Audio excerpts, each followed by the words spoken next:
ball swinging in, and it's a fair ball, and Wayzata wins it. Champlin Park back to state for the third straight year.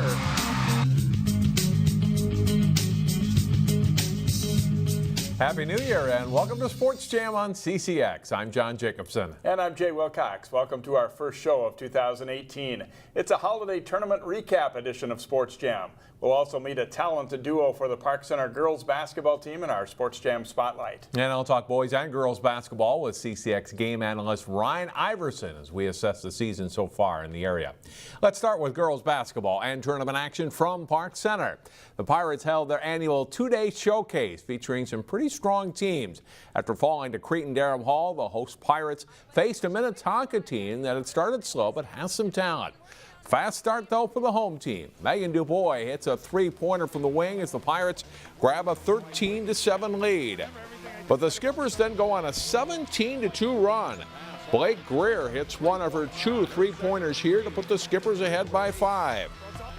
Natalie Earhart drives baseline, misses, but follows her shot to score 2 of her 13 points in the game.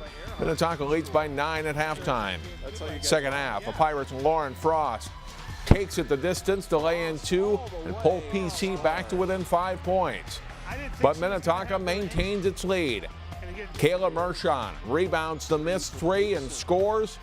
She's one of 4 Skipper players to score at least 13 points. The Pirates do make it close. DuBois pokes the ball free, takes the pass from Adalia McKenzie, and then scores 2 of her 10 second-half points. Sommer Blakemore led all scorers with 22, including 3 three-pointers late for the Pirates, but it's not enough. Minnetonka wins 71-70. We'll meet the Pirates' Sommer Blakemore and Meghan DuBois later in our Sports Jam Spotlight. Champlin Park also was part of the 6-team round-robin event at Park Center. The Rebels look to make it 2 wins in the event as they faced 4th-ranked Cretin-Derham Hall.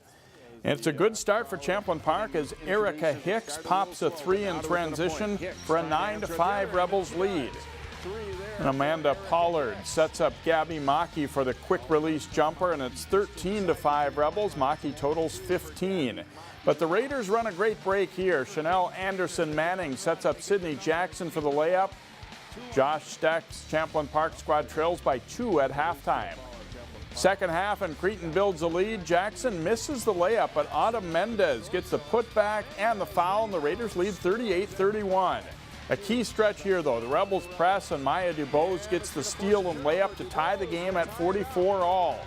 The Raiders then turn it over again as Pollard gets the steal and sets up Izzy Quick for the layup, and the lead for Champlin Park. And they never give up that lead. Hicks scores 26 as Champlin Park wins 66-57 to improve to 7-2. The Cooper girls are ranked number 1 in Class 3A. The Hawks face some good competition at the Roseville Holiday Tournament. After a semifinal loss to Centennial, Cooper played in the 3rd-place game against Lakeville South. The Hawks' Aja Wheeler takes it the length of the floor and scores early for 2 of her 15 points. The Cougars' Bailey Bifford drives hard for the basket and foul here. Cooper's Jada Buford launches a long 3, and she hits. The Hawks lead 30-27 at halftime. TT Longs drives for Cooper and gets the and 1 here. She nets 10 points in the contest. Andrea Tribble gets open and nails a baseline 3 to put the Hawks up by 12. Tribble also scores in double figures. Lakeville South cuts the lead to 6 on a 3-pointer by Erin Chupi. But Kiara Wheeler gets a couple of big baskets down the stretch. She scores a dozen, and the Hawks win 63-53 to take 3rd place. The Wayzata girls entered their holiday tournament with an undefeated record. The Trojans look to continue their strong start as they met the host team in the championship game of the Hill Murray tournament on Saturday. A great fast break here. Jasmine Smiley to Mimi Schrader, ahead to Callie Tyson for the layup, and a 16-7 lead for the Trojans. Then it's good ball rotation around the perimeter, leading to a baseline 3 for Smiley that rattles home. She ties for team high in honors with 16 points in the contest. Hill Murray battles back. Vanessa Wren has it stripped, but it goes right to Gianna Carr for the layup and foul. Wayzata leads by 7 at halftime. Second half, Schrader knocks down a 3 from the wing for the Trojans. And her work is not done on this play. She jumps in defensively, and gets a steal off an errant pass, and it leads to a layup for her teammate Smiley.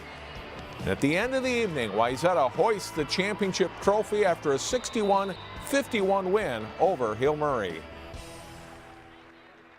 It feels great, you know. Last year we wasn't 3-0 last year, so I mean this year we've come a long way and we're getting better as a team each game. It feels great. I mean, it would feel great to anybody, but right now it's a huge tournament for us right now. A handful of boys hockey teams were part of holiday tournaments as well. Breck was one of the teams to play in the Big Schwan Cup tournament. The Mustangs facing Buffalo in the Silver Division quarterfinal round. Breck's Nick Strom leads the rush, then slides the pass to Michael Kenny, and his shot slides under the goalie's pads. Breck leads at 1-0 after 1. And then watch this one. Breck's Beau Cornier to Justin Paschke, and to Will Torgerson to finish the 3-on-1. The Mustangs score 33 seconds into the second period, and they're up 2-0. But a turnover cost them. Jake Brasini picks it off and fires quick to score to get Buffalo on the board. A short time later, Jake Brasini on the rush to Tyler Brasini. Right back to Jake for the tap in, and it's 2-2 after 2. Former Armstrong star Aaron Johnson coaching Buffalo with his brother Thomas and dad Bruce. Third period, and Torgerson will fire from the left wing as Breck tallies just 9 seconds into the period for a 3-2 lead.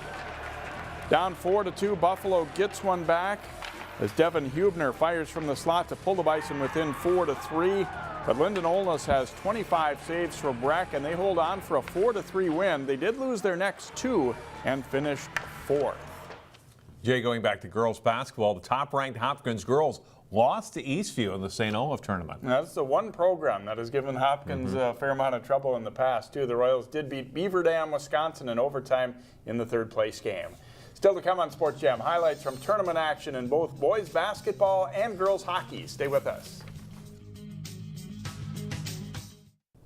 Welcome back to Sports Jam. The Park Center boys basketball team was part of a strong field of teams at the two-day Granite City Classic in St. Cloud. The Pirates meeting Woodbury on day 2. First half, Tommy Chapman drills a deep three-pointer for the Pirates on his way to a 15-point game. Watch Jatavius Frierson draw the defense to him on the drive, and dishes to Dane Danger for the one-handed jam. Danger leads the Pirates this day with 22 points. Michael Jones is a good shooter for the Royals, and this corner 3 puts Woodbury briefly up by 2 in the first half. But the Pirates take a 6-point lead into halftime. Park Center has a lot of players who can score. Second half, it's Jarius Cook hitting for 3 of his 11 points. PC leads it by 9. DJ Fleming tries to keep the Royals close. He drives, scores, and is fouled. 22 in the game for Fleming, but it's not enough. Harry Broadway with a corner 3. The Pirates win 72-55 to split their 2 games in St. Cloud. They lost to Apple Valley by 3 in their first game. Also at the Granite City Classic, Champlin Park scored 80 to easily beat St. Cloud Tech on day 2 of the tournament. Josiah Strong scored 28 in the victory. The Rebels finished 1-1 after falling to Jalen Suggs and Minnehaha Academy in game 1. After winning the Augsburg tournament before Christmas, the Hopkins boys basketball team played at another local college in a holiday tournament play last week. The Royals facing St. Thomas Academy at the University of St. Thomas. Anthony Davis drives and hits a tough shot here for Hopkins. They go up by 7 in the first half. Then Davis kicks it out to Zeke Naji for a 3-pointer, and Hopkins goes up by 11. Jack Thompson gets the steal though for St. Thomas, gets it to Sam Vassalero. He sets up Dennis Kelly for the hoop. It's 53-42 Hopkins at halftime. The Cadets come back hard in the second half. Jack Stoltman's 3-pointer cuts the Hopkins lead to 6. And George Stewart's jump shot makes it 63-62. The Royals work it inside nicely though for Big Joe Hedstrom, and he scores the hoop here for Hopkins. And Davis will get a steal and go all the way for the basket as Hopkins pulls away and wins a good game 84-77. They also beat Waconia in the 2-day tournament. Also at St. Thomas, Maple Grove facing Wayzata. Jared Rainey drives down the lane and scores for the Crimson in the first half. Camden Heidi with a nice crossover dribble, and he floats a shot over the defenders for a bucket for Wayzata. Then Jacob Benega strokes a 3 for the Trojans. They go up 31-22. Benega scores 31 in the contest. Second half, and Jordan Stensland hits 2 threes in a row for the Crimson, cutting the Trojans' lead to 52-49. Then it's Stensland again from long range, tying the game at 52-all with 3 minutes left. But Wayzata's Connor Hale comes up with 2 big baskets in a row, finishing on the break. And he hustles back on defense and will get a steal to score again for the Trojans. They lead it 56-52. They win by 8, and they added a win over St. Thomas Academy on day number 2. The Maple Grove girls hockey team is coming on strong. They had a great showing in holiday tournament play. Brack and Maple Grove facing off in the semifinals of the Walser Invitational in Edina. Katie Denecke's pass sends Lauren Stensley in alone on a breakaway, and she buries it to give Maple Grove a 1-0 lead. 3 minutes later, Manon McMahon leads the rush and slides it over to Stensley, and the freshman scores again to make it 2-1 Grove. Breck gets one back as Olivia Mobley to Gabby Billing. Back to Mobley, who chips a quick shot over Lucy Morgan to make it 2-1. It's 3-1 Maple Grove after 1. Breck closes the gap though. Mobley to Catherine Solohub. She stopped initially, but the puck winds up in. Solohub gets the goal, and it's 3-2. And Carly Bienick drives a long slap shot. Allie Qualley knocks the rebound in as she's falling down. A strong second period for Breck. They tie it 3-3. But late in the period, McMahon leads the rush. Denecke is robbed by Uma Cornier, but Stensley flips the rebound over the goalie and in. That's a hat trick for Stensley. Maple Grove wins 5-3. And in the championship game, the Crimson faced host Edina. The teams were tied 3-3 through overtime, and Maple Grove ends up winning the shootout to take the title. Edina had been ranked number 1 for much of this season. Brack bounced back from that semifinal loss to Maple Grove to place 3rd. The Armstrong Cooper girls hosted a tournament at New Hope Arena for the 22nd consecutive year. Kaylee Londerville and the Wings meeting Wilmer in the quarterfinal round. Wilmer turns it over late in the first period, but the Caitlin Quinn shot is wide, and this game is scoreless through the opening period. The Wings have a strong second period, but Olivia Adams is denied on a good scoring chance here. Despite being outplayed in the period, it's Wilmer that breaks the deadlock as Madison Garberding sends it on goal. It deflects in off of Londerville's stick. Another look at how it sneaks through. And it's 1-0 Cardinals after 2. And AC can't get the tying goal. Wilmer holds on for a 1-0 win. Armstrong Cooper did win its first game of the season by beating North Parton in the consolation bracket before losing to Holy Angels in the consolation final. Princeton Big Lake Becker won the tournament. Champlin Park was a longtime participant in that Armstrong Cooper tournament. With the merger now with Coon Rapids, CPCR moved to the Cardinal Cup in Coon Rapids. Host team facing St. Cloud. 9 seconds into the game, Champlin Park, Coon Rapids, Erica Tyson scores just like that. It's 1-0. Later in the first, freshman Delaney Johnson with an end-to-end rush blasts the slap shot in, and it's 2-0. Second period, Molly Colford centers for Allie Lure. Her shot stopped, and Colford's there to put in the rebound, and it's 3-0. CPCR goes on to win 4-0 on a power play goal by Alyssa Sweet, and they win it 4-1 is the final. It's been a good season for that new merger program so far, Jay. Yeah, they're playing pretty good hockey. They went 2-0 at the Cardinal Cup. Always nice to do on one of your 2 home rinks as they have this season. Straight ahead in our Sports Jam Spotlight, meet a pair of seniors who have grown into leaders in the Park Center girls basketball program. The Park Center girls basketball team has had its best stretch ever over the last 5 years. The Pirates had to replace some longtime standouts who graduated from last year's state tournament team. In this week's Sports Jam Spotlight, we meet 2 seniors who have been around for a lot of success in the Pirates program. They've moved up the ladder together in the strong Park Center girls basketball program. Seniors Sommer Blakemore and Meghan DuBois are good friends and now leaders for the Pirates, following in the footsteps of players who came before them. Definitely, it's kind of different from my role not being as big to now I talk so much, and I'm just trying to help everything and always stay positive with the younger players. Yeah, definitely. Like, I've been close with all of them, like especially like my sister and like all her friends. Like, I always would hang out with them. So like after them leaving and me and Summer like being like the next leaders on the team, it's been a big change. What I really appreciate about Meghan and Summer is they really do. They're kind of quiet leaders, but yet when something needs to be done, they're all over it. And they're the first ones that'll come talk to me and say, you know, hey coach, can we do this? Can we try this? And I'm appreciative of that communication line, being there with captains like that, as well as with the kids. The leadership part may have been more important than usual this year. DuBois and Blakemore had to adjust to having a new coach this season as Barb Metcalf took over. There's just a lot of change with it, and it's different, but like it's been good so far, so I'm enjoying it. Definitely in the summer I was super nervous. I didn't know like how it was gonna go or like whatever, but now I'm so comfortable. I love the new coaching staff a lot. Meghan and Sommer's games complement each other too. She's a big role. She's one of our leaders, and she's one of the best defenders in the state. She can shoot. She looks for everybody when they're open. She's an all-around player.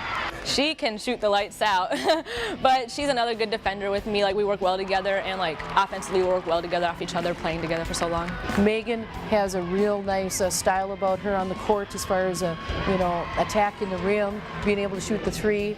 Sommer, she's got that nice three-point range as well, and she's just been really getting strong in the weight room for us. And I think that's going to help her overall game because at times you can post her up against a smaller guard too. And I really like the fact that they both like to do the defense and the rebounding, and those are some of the stats that you don't always see in the headlines.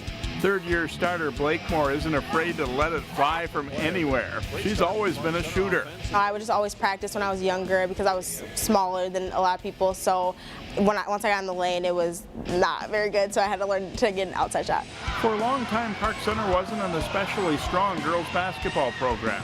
Now the Pirates have played in 4 consecutive state tournaments, the first 2 resulting in Class 3A championships, and then 2 appearances in 4A.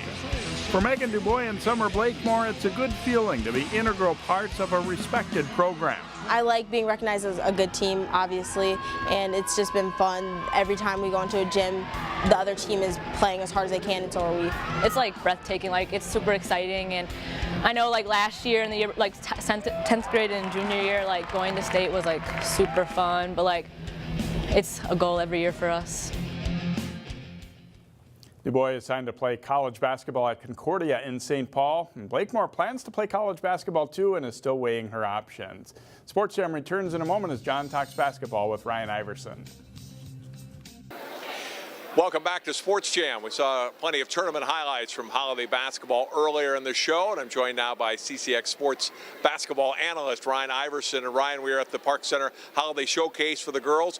So a couple of pretty good local teams, Park Center, although losing to Minnetonka, and Champlin Park, an impressive win over Cretin-Derham Hall. They go to 7-2. Well, let's start with Champlin Park. Just really impressed. They came out today. They had a really good win against a pretty good Cretin-Derham Hall team who had been riding pretty high as well. So very impressive with Champlin Park. And then even though Minnetonka got the win tonight, I think with a young Park Center team, starting 2 freshmen, another sophomore, they have a lot to be excited about. They were down, I think 9 points with a couple minutes left. Fought back. Actually, it was a 1-point game at the end of it. So I think they have a lot to be excited about. Maple Grove girls playing well this season, lost their tournament opener up at St. Michael on Thursday night, but they've got some good talent, and Mark Cook with a team that has a chance to compete in the conference and in Section 8 4A. They're just one of those teams that's always there. Whether their talent is up or down, Coach Cook does such a nice job. He's very well coached, very organized. I got a chance to see him play in that St. Michael Albertville game, and even though they lost, they were tough. Like, you could tell they're going to get better and better as the year goes by. We maybe don't have, very similar to the boys, we maybe don't have the star power that we've had in past, but just a lot of teams that are really well coached and play really hard. We saw Minnetonka. We were impressed with their girls tonight here, but there's 2 other teams in the Lake Conference that are ranked in the top 5 right now. Hopkins #1, and Wayzata is having a very strong season. But just to give you an idea, I thought Minnetonka tonight, after beating Park Center, was one of the top teams I've seen all year long. And the fact that they lost to Hopkins by 26 just tells you how good Hopkins really is. And of course, you got Wayzata, also a top 5 team. So that Lake Conference is just loaded. Minnetonka, trying to get non-conference games, well, they have to come here, and they got to go to St. Michael, Albertville, play Eastview, so their schedule is just brutal all year long. Let's talk some boys basketball. Hopkins boys, 9 straight wins, really playing great basketball right now. Well, we did their game against Champlin Park, and I'll tell you what, if I didn't know better, I thought I would be watching a Division I college game. I mean, they have 7 foot, 6'9", 6'7", 6'8", just long, athletic, tough. I don't think they have that superstar that maybe they've had, with Amir Coffey and some of their other talent in the years past. But they are as good and as tough. And I know Coach Novak, he normally doesn't give you too many nuggets or doesn't praise his team. He even said he's proud of these guys and how hard they're playing. And so far, it's really showing. Northwest Suburban Conference doesn't have that top-end talent that we saw last year with that Maple Grove and Champlin Park especially had, but they've got some good teams. Park Center, probably the one team from our area along with Osseo. They play each other this week. That'll be teams to watch for this year in our area. Well, you start with Park Center. I mean, Dane Danja, a sophomore this year, a big fella.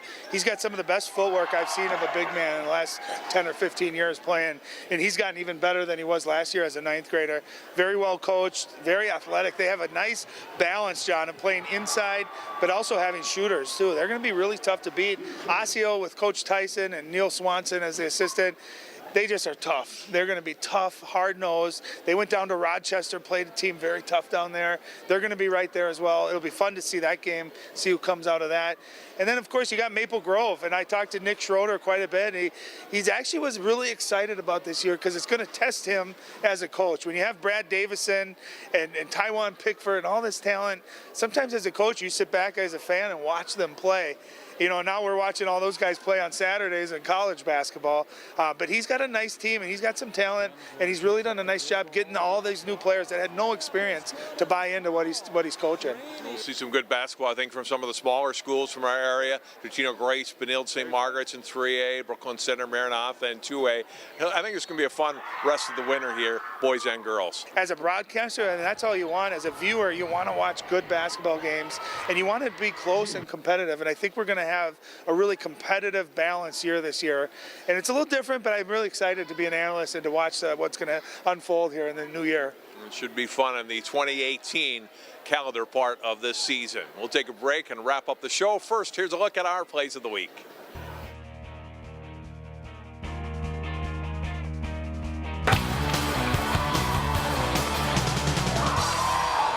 Short-handed breakaway here. And Morgan with a great stop.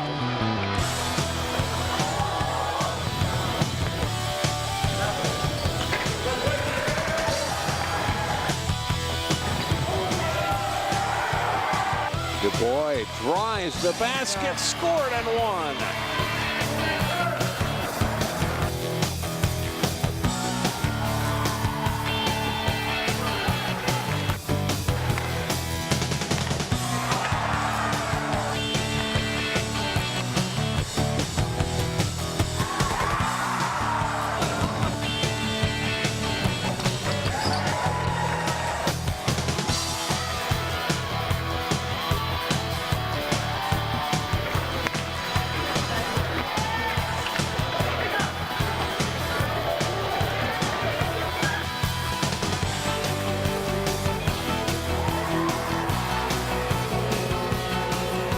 What makes your community feel like home?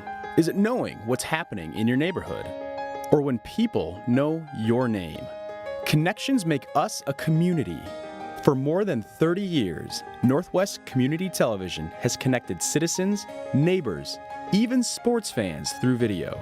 You can learn about the latest news through our truly local newscast. We cover and air around 150 high school sporting events every year. For our cities, we air parades and city meetings that you can watch whenever you want. Then, any citizen of our cities can create and share their own original content. We'll even teach you how to use the equipment too. We have always provided you with a connected community experience. And as life gets busier than ever, we will continue to engage, inform, and inspire through CCX Media, so you can stay connected to the place you call home. Our game of the week is a great rivalry matchup in boys basketball as Park Center visits Osseo. The game is Wednesday night at 7. Watch it live on CCX channels 799 and 12 and online at ccxmedia.org. The game also replays Thursday night at 7 o'clock. And that will do it for this week's show. Next week, we're back to our regular schedule. Mostly conference play takes over for the heart of the winter season. We'll see you then.